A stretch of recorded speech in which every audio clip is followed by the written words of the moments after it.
Cardinals defensive tackle Darnell Dockett called out a former teammate, saying he chased the money. I'm Antonieta Collins with your ESPN headline, joined by Cardinals reporter for ESPN, Josh Weinfuss. Karlos Dansby was offered a contract he apparently couldn't refuse by the Cleveland Browns. However, it still hasn't sat well with Dockett. He doesn't mention Dansby by name, Josh, but it's pretty clear who he's talking about. What did he have to say? No, he basically just said that he thought that Karlos chased the money instead of chasing a ring, which, for guys, especially as old as they are, 10 years in the league, that's become usually the priority for players. They want to hoist that Lombardi trophy.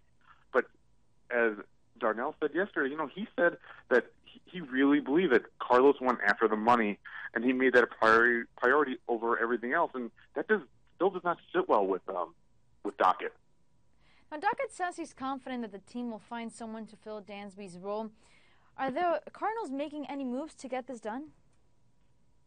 Not yet. And that it's because last month, Cardinals general manager Steve Keim basically said that Kevin Minter, who the Cardinals drafted in the second round last year, will be promoted to take Dansby's spot under like a probationary period. If he wins the job, it's his.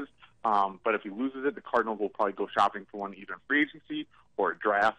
But the Cardinals will take a very hard look at Minter, who was supposed to be the starter last year until they signed Karlos Dansby. And they're going to take a hard look at him during OTAs and minicamp. And it's his job to lose at this point. All right, the last season the team had an overall record of 10-6. The draft is right on the corner. Where is the biggest need for the Cardinals, Josh? I think the biggest thing right now is at safety. Last season, the Cardinals gave up 29 passing touchdowns, 17 of which went to tight ends. It was clearly their vice all season. And 8 of those 17 went to tight ends in the NFC West. So if the Cardinals want to make any noise this year, they want to be able to surpass the Niners or the Seahawks, they have to be able to stop tight ends like Vernon Davis. And in order to do that, they need to get a big, tall, fast safety. They did not bring back Jeremiah Bell, who was a starter last year. So I think right now that's going to be their main priority in the draft, looking for a safety. There you have it, Josh Weinfuss with the insight. Remember, for the latest NFL news, keep it right here on ESPN.com. I'm Antonieta Collins with your ESPN headline.